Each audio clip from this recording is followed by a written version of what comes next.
how to solve the problems in mathematics, physics and chemistry. We can call it a problem solving strategy. When you are given a problem, you have to carefully go through the problem first of all. Just to read the questions. Here I have indicated, like, just by reading this problem or question, you should be able to identify the subject. What is this subject? You just go through. Yogesh, you can read this. Okay, sir. If 1 is added to each of the two numbers, the ratio becomes 1:2, and 5 is subtracted from each of these. The ratio becomes 5:11. Find the numbers. Okay, so from this, are you able to identify the subject? Yes, sir. So, what is that? Maths, sir. Okay, it is something concerned maths. Then what chapter it belongs? What is that chapter? Can you guess? Quadratic equations. No. Find the numbers அப்படின்னு கேட்டிருக்கான். அப்போனா x and y ரெண்டு variable வந்ததுனாக்கா எந்த chapter? Very good. So pair of linear equation. அதுக்கப்புறம் concept. So கான்செப்ட்ன்ற pair of linear equation, how to solve that equation. We have got 3 methods. Any one method can be found out. அப்போது இந்த கொஷினை read பண்ணது மூலியமாக நமக்கு first thing என்னது? Subject, chapter, concept, இது தெரிஞ்சிடும். அதுக்கு அடுத்தது என்ன பண்ணணும்? Circle the numbers. So numbers எல்லாம் கொஞ்சம் சர்க்கிள் பண்ணி வச்சுக்கோ. இங்கே என்னது? 1 இஸ் ஆடட், ரொம்ப முக்கியம். அடுத்தது வேணால் ரெட்டில் வேணால் போடுறேன். 1 இஸ் ஆடட். நெக்ஸ்ட்டு வேறு என்ன இருக்குது? இங்கே 1:2 வருது, 5 இருக்குது.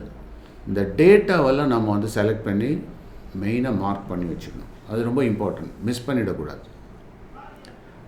ஸோ சர்க்கிள் பண்ணிட்டோம். நெக்ஸ்ட் என்ன பண்ணுறோம்? Identify the simple based on the unit. இதில் ஏதாவது யூனிட் கொடுத்துருப்பான். இப்போ இதில் வந்து யூனிட்டே வராமல் இருக்குது, ஆனால் ரேஷியோ வந்திருக்கு. ஸோ அதை வச்சு, யூனிட்டை வச்சு நம்ம சம்டைம்ஸு என்ன பண்ணிடலாம்? அதனுடைய சிம்பிளை வந்து கொண்டு வந்துடலாம். ஃபார் எக்ஸாம்பிள், இப்போ இந்த சம்லெல்லாம் பார்த்துருக்கோம். ஸ்பீடு சம்லெல்லாம் என்ன கொடுத்துருப்பான்? 500 km/h அப்படின்னு கொடுத்துருப்பான். ஸோ அப்போ இந்த யூனிட்டை வச்சு நம்ம என்ன பண்ணலாம்? அது என்ன டேட்டான்றதை சொல்லிடலாம். So what is that? km/h எதுக்கு சொல்லுவாங்க? வெலாசிட்டிக்கு. ஸோ அப்போ வெலாசிட்டி ஆர் ஸ்பீட் போட்டுடலாம். அதை தான் நான் இங்கே 2வது பாயிண்ட்டாக போட்டிருக்கேன். புரியுதா? அதுக்கப்புறம் முக்கியமான கீவேர்டில் இதில் இருக்கும். என்னது? ஃபார் எக்ஸாம்பிள், இப்போ இந்த இடத்துல 1 இஸ் ஆடட். ஸோ ஆடட், அதை பாக்ஸ் அவுட் பண்ணிக்க. அது ரொம்ப முக்கியமான வார்த்தை. ஸோ ஆட், இந்த இடத்துல என்னது? சப்ட்ராக்ட். அப்போ ஒரு இடத்துல வந்து மைனஸு, இன்னொரு இடத்துல சப்ட்ராக்ட் பண்ணுறான். புரியுதா? ஸோ அப்போ பாக்ஸ் அவுட் த கீவேர்ட். அப்புறம் அண்டர்லைன் த கொஷின். என்ன கேட்டிருக்கான்? That is find the numbers. அது முதல்ல முக்கியம், என்ன கேட்டிருக்கான்றது. So eliminate the unwanted information. மற்றதெல்லாம் தேவையில்லாதெல்லாம் நமக்கு வேண்டாம், அதை அடிக்கணும்னு அவசியம் இல்லை, அதை இக்னோர் பண்ணிவிடு. அப்போ அந்த மார்க் பண்ணதை வச்சு நம்ம ஈஸியாக ஒரு ப்ராப்ளத்தை சால்வ் பண்ணிடலாம். நான் சொல்ல பாயிண்ட் புரியுதா? இது ஃபஸ்ட்டு ஸ்டேஜ். செகண்ட் ஸ்டேஜ் என்ன அப்படின்னா, ஆன்சருக்கு வருவோம். ஆன்சரில் என்ன பண்ணோம்? ஃபஸ்ட்டு கிவன்லாம் கொண்டு வந்துடணும். எதெல்லாம் கிவன்? சில டேட்டா டைரெக்டாக கொடுத்துருப்பான். That they are called direct data. சில டேட்டா டிரைவ்டு டேட்டா, நம்ம டிரைவ் பண்ணுற மாதிரி இருக்கும், ரீஅரேஞ்ச் பண்ணி டிரைவ் பண்ணுற மாதிரி இருக்கும் இல்லையா? ஃபார் எக்ஸாம்பிள், அவகேட்ரோஸ் நம்பர்னு கொடுத்துருப்போம். அப்போ நமக்கு தெரிஞ்சிருக்கணும் அது ரெஃபரன்ஸ் டேட்டா. கான்ஸ்டன்ட்லாம் சில இடத்துல வரும். சில இடத்துல இன்டைரக்ட் டேட்டா. ஃபார் எக்ஸாம்பிள், 20 மினிட்ஸ்னு கொடுத்துருப்போம். நம்ம என்ன பண்ணுறோம்? அதை மாற்றி ஹவரில் கொண்டு வந்திருக்கோம். புரியுதா? ஸோ இந்த மாதிரி டைரக்ட் டேட்டா, சில இடத்துல டிரைவ் பண்ணுற டேட்டா, நாமளே கொஞ்சம் டிரைவ் பண்ணுற மாதிரி இருக்கும் டேட்டாவை. சில இடத்துல இன்டைரக்ட் டேட்டாவாக இருக்கும், சில இடத்துல ரெஃபரன்ஸ் டேட்டாவாக இருக்கும். இதெல்லாம் கிவன். புரியுதா? இதை பேஸ் பண்ணி நம்ம அப்ராப்ரியேட்டாக என்ன பண்ணணும்? யூனிட்டையும் கன்வெர்ட் பண்ணி வச்சுக்கணும். ஒரே மாதிரி யூனிட் இருக்கிற மாதிரி பார்த்துக்கணும். ஒரு இடத்துல மினிட்டு, ஒரு இடத்துல கிலோமீட்டர், ஒரு இடத்துல செகண்டுன்னா எல்லாத்தையும் ஒரே மாதிரி. கிலோமீட்டர்னா கிலோமீட்டர், மீட்டர்னா மீட்டர், செகண்ட்னா செகண்ட், ஹவர்னா எல்லாத்தையும் ஹவர், அதே மாதிரி ஒரே இதில் கொண்டு வந்துடணும். அப்புறம் அந்த சிக்னிஃபிகண்ட் ஃபிகர்ஸையும் கவனிக்கணும். சிக்னிஃபிகண்ட் ஃபிகர்ஸ்னாக்கா ஃபார் எக்ஸாம்பிள் சில இடத்துல 5.2 அப்படின்னு கொடுத்துருப்போம். அப்போ அந்த 0.2ல் பாயிண்ட்டை வச்சு நம்ம டெசிமலில் ஆன்சர் வந்ததுன்னா அதையும் சேர்த்து போடணும். சிக்னிஃபிகண்ட் அது சிக்னிஃபிகண்ட் ஃபிகர்ஸ்ன்னு சொல்லிட்டு நம்ம தனியாகவே 11th படிப்போம். அதுக்கப்புறம் அதில் ஏதாவது இப்போ வந்து அப்ஸ்ட்ரீம் டவுன் ஸ்ட்ரீம். அப்ஸ்ட்ரீம்னாக்கா தட் இஸ் இப்போ ரிவர் இப்படி போகுது, இதோட ரிவரோட டைரக்ஷன் எப்படி இருக்குது, வேறஸ் போட்டோட டைரக்ஷன் வந்து போட்டு இப்படி போகுது, அதோட ஆப்போசிட் டைரக்ஷனில் போகுது. அப்போ இது வந்து அப்ஸ்ட்ரீம்னு பேர், எதிர்த்துக்கிட்டு போகுதுன்னு அர்த்தம் இல்லையா? ஸோ அந்த மாதிரி விசுவலைஸ் பண்ணிக்கலாம் நம்ம. அதை தான் நான் விசுவலைஸ் த ஃபிகர்னு சொல்கிறேன். அதுக்கப்புறம் ஃபைனலாக கொஷின் என்ன கேட்டிருக்கான், டு ப்ரூவா இல்லைன்னா டு ஃபைண்ட் அவுட்டா, இதில் ஏதாவது ஒன்று இருக்கும். அதுக்கப்புறம் நம்ம என்ன பண்ண போகிறோம், செலக்ட் த ஃபார்முலா, என்ன ஃபார்முலா அதுக்கு தேவை அதை நம்ம சூட்டபுளாக ரீஅரேஞ்ச் பண்ணி வச்சுக்க வேண்டியது. அதுக்கப்புறம் சப்ஸ்டியூஷன் தானே போட போகிறோம். அதில் வேல்யூஸெல்லாம் சப்ஸ்டியூட் பண்ணி இன்புட் வேல்யூவை சப்ஸ்டியூட் பண்ணிவிட்டு அவுட்புட் என்னன்றதை பார்க்க போகிறோம். இதில் மெயினாக அரித்மெட்டிக் இருக்குது. அதுக்கான டூல்ஸ் எல்லாம் என்னது, நம்ம மேனுவலாக கால்குலேட் பண்ணுறோம், இல்லாட்டினா லாகரிதம் டேபிள் வச்சு கால்குலேட் பண்ணுறோம், இல்லாட்டினா கால்குலேட்டரை யூஸ் பண்ணி பண்ணுறோம். புரியுதா? ஃபைனல் ஆன்சர் வந்தோடனே அதை அப்ராப்ரியேட் யூனிட்ஸில் போட்டு முடித்தோம்னா இதுதான் ப்ராப்ளம் சால்விங் ஸ்ட்ராட்டஜி. இப்போ புரிஞ்சுதா? ஒரு ப்ராப்ளம் சால்வ் பண்ணுறதை எப்படி சிஸ்டமேட்டிக்காக பண்ணுவோம்.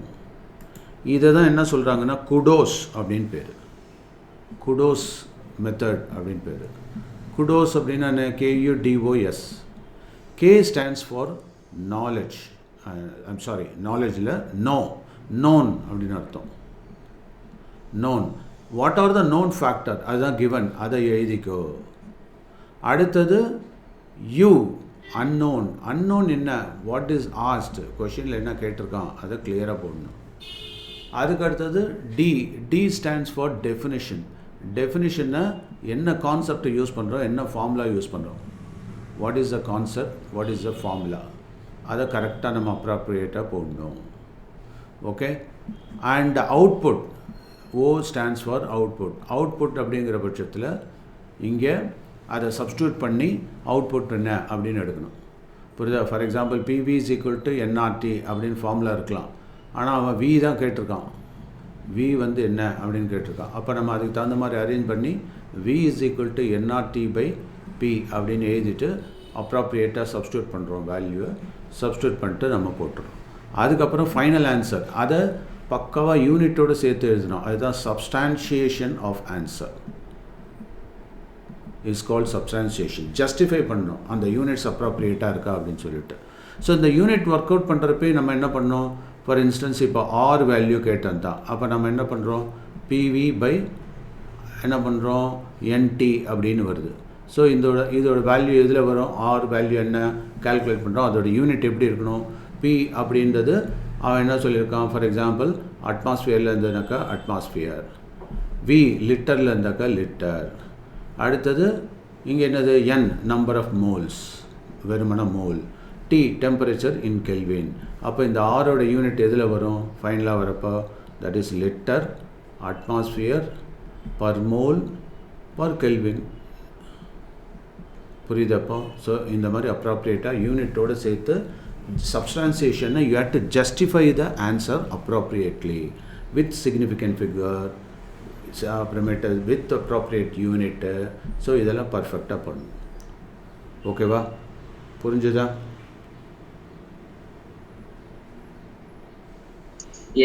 ஸோ இந்த ப்ராப்ளம் சால்விங் ஸ்ட்ராட்டஜியை மறக்காத, இது வந்து உனக்கு ரொம்ப யூஸ்ஃபுல்லாக இருக்கும். இது எங்கே யூஸ்ஃபுல்லாக இருக்குன்னாக்கா, நீ வந்து அந்த ப்ராப்ளம் மேப்பிங்லாம் பண்ணுறில்ல, அந்த இடத்துல இந்த கான்செப்ட்ஸ் எல்லாம் சிஸ்டமேட்டிக்காக போட்டினா ரொம்ப பர்ஃபெக்டாக இருக்கும். ஓகேவா?